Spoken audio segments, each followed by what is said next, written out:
Hello there, I'm Lloyd Evans and you're watching the John Cedars channel from the bunker, and it's time to listen to another voicemail. As has been explained in previous videos, I can receive voicemails using this address that you're now seeing on the screen, and when you use this URL, it's made very clear that you need to specify in your voicemail if you do not want the voicemail to be made public, as I'm doing in this video. Now, on this occasion, I have gone to the lengths of personally corresponding with the person who left the voicemail just to make double sure, because today's voicemail is from a 17-year-old PIMO. So someone in quite a dicey situation by the sounds of things, and I just wanted to make double sure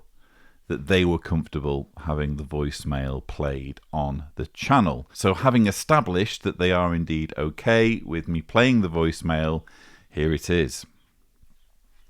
Alright, hello, Lloyd. My name is Jay. I am a 17-year-old baptized PIMO, living in the United States of America, as you can probably tell from my gloriously unglorious American accent. I'm leaving this message because I wanted to get your thoughts on a question that I have. So for some context, I've never really been fully convinced of this religion, even when I was little. And about a year or two ago, in part thanks to the help of your videos, I really fully woke up and realized just how hypocritical and two-faced and immoral this cult is. Um, and the only reason I'm still really involved with it and going to meetings and going on service is because of my parents. Um, my father is a former elder. My mother is a regular pioneer. They're both very, very devout. They love the governing body, and they think that they're whatever they say they are spokespeople for God and all that crap. So because of that, and for the sake of keeping peace within my household, I still go to the meetings, and I still put on the face of a standard model Jehovah's Witness youth. Um, but I recently had a very honest and very long discussion with two of my closest Jehovah's Witness friends, both of whom are baptized. That was like 5 or 6 hours, in which I basically presented to them all of the evidence and all of the sort of thoughts and feelings I had on the organization, and as to why I think it's not really the true religion.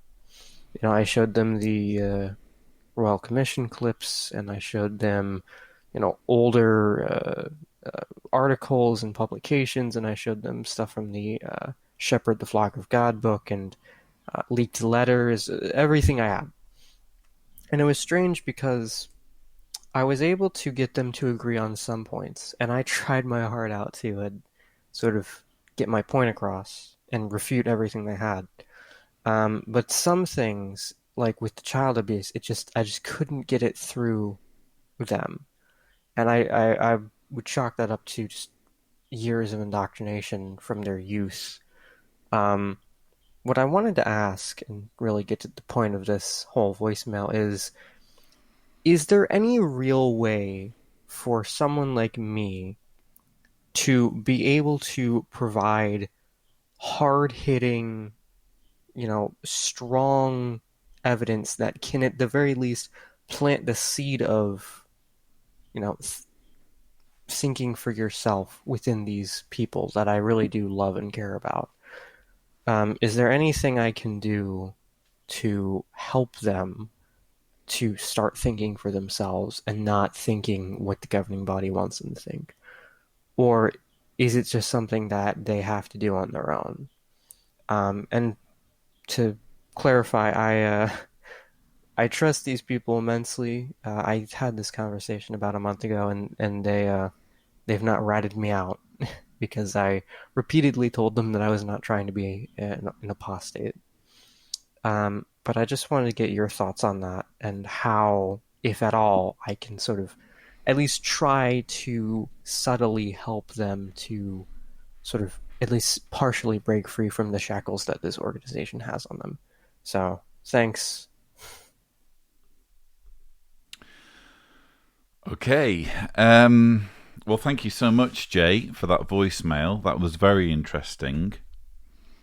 And isn't it telling, by the way, viewers, that here we have an individual who is baptized, who is going to the meetings, who is putting in time. As far as the organization is concerned, he is a believing JW. He is counted in the 8.5 million publishers that get counted with all the statistics. So I think this voicemail says a lot about what happens when you have an organization that is a captive organization where people aren't allowed to leave if they stop believing. Whatever numbers you produce to show how well supported your organization is are essentially fake, are essentially inflated, because you're counting in that number, or whatever number you produce, you're counting people who are part of your club because they have no choice. They're forced to stay because there will be grave consequences if they leave. So just wanted to make that clear. Jay, I don't know how to say this, but I think you've got bigger problems to think about, frankly. I mean, I know you probably care a great deal about your friends who you spoke to for 5 or 6 hours. That must have been quite an exhausting conversation. I think you've got bigger things to think about than salvaging them or helping them wake up. You are, according to what you've told me, a 17-year-old living with his Jehovah's Witness parents who take the religion very seriously. If they take the religion very seriously, then they wouldn't tolerate your apostasy if they were to be fully aware of how serious you are about not believing Jehovah's Witness teachings. So I think your priority, quite frankly, sounds awful, but your priority is looking after yourself, first and foremost. I would strongly advise putting together an exit plan, trying to decide where you envision yourself in the next, let's say, 5 years. Figure out what you want out of life and figure out a strategy, a plan, whereby you can gradually get yourself to that place. Because if you don't have a plan and you just let things continue, I can see things turning sour quite dramatically and unexpectedly. It doesn't take much. It really doesn't take much.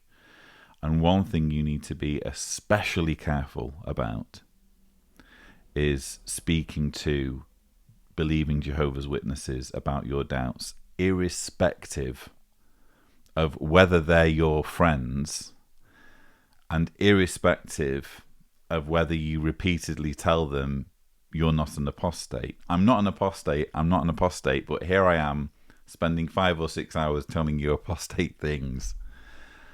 You have to remember that their minds are not their own. Just because you have woken up doesn't mean they have woken up.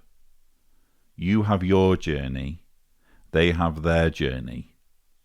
And just because you've reached a certain point in your journey doesn't mean that they will automatically switch to where you are based on you showing them information. It's a painful thing to realize. Believe me, I've been there. I've been in a situation where I've been trying to convince people. And the best advice I received when I was first waking up from my beliefs, I remember going on a forum and saying, I've got these friends who are elders and they're emailing me, and I'm thinking of what I can tell them. I'm trying to figure out how to explain to them that they're being lied to. And the best advice I received was, whoa, hold on there. Do not be honest with them. Do not communicate with them about your doubts, because especially if they're elders, they can make your life difficult very quickly. And I realize your friends aren't elders, or at least you haven't mentioned them being elders. But nevertheless, their minds are not their own. All it takes is for them to mention something in a conversation to the wrong person, or start to look back on your conversation in a negative way, and suddenly you can very quickly go to being in a whole world of pain. So, and this is the irony, of course, about apostasy, is that apostates are stereotyped as being these devious people who go around trying to draw off followers after themselves, who go around trying to subvert people's faith. And what you actually find is that when you become an apostate, when you stop believing Jehovah's Witness teachings, you are literally prevented from doing that. You have to stay quiet. Otherwise, there are consequences, especially if you're very well embedded in your relationships within the organization. So, yeah, I think, again, first and foremost, think about your situation. You are 17. You have your life ahead of you. You are, it sounds like, currently dependent on parents who are, in your words, very devout. You need to think about how that situation is going to play out over the next 5 years or so. That's your priority. As far as helping people inside the organization, you need to bear in mind that their minds are not their own. They will turn you over in a heartbeat if they consider you to be a threat to the congregation. And quite frankly, there is no magic bullet that will wake people up. There just isn't. Some things will work with some people, other things will work with other people, but it's mostly a lottery as to what will work with who. Even if a particular issue is of concern to someone, such as child abuse, such as shunning, etc., etc., they have to be at the right point in their journey for it to make any sense to them, to be receptive to what you have to tell them. And you can't just assume that they will be at that place. For someone in your predicament who has so much to lose if things go sour, really you need to think about keeping quiet and laying low until you can maneuver events, orchestrate your situation so that you're set up to enjoy life. And then when you're at a point of safety and security where the elders can't touch you, they can't come after you and make your life miserable, then perhaps you can think about how you can help others if you feel that way inclined. Because not everyone who gets out, getting out is by itself an achievement which you haven't attained yet, but not everyone who gets out is in a position to do activism. I honestly believe that activism isn't for everyone. Waking people up, as you might call it, isn't for everyone.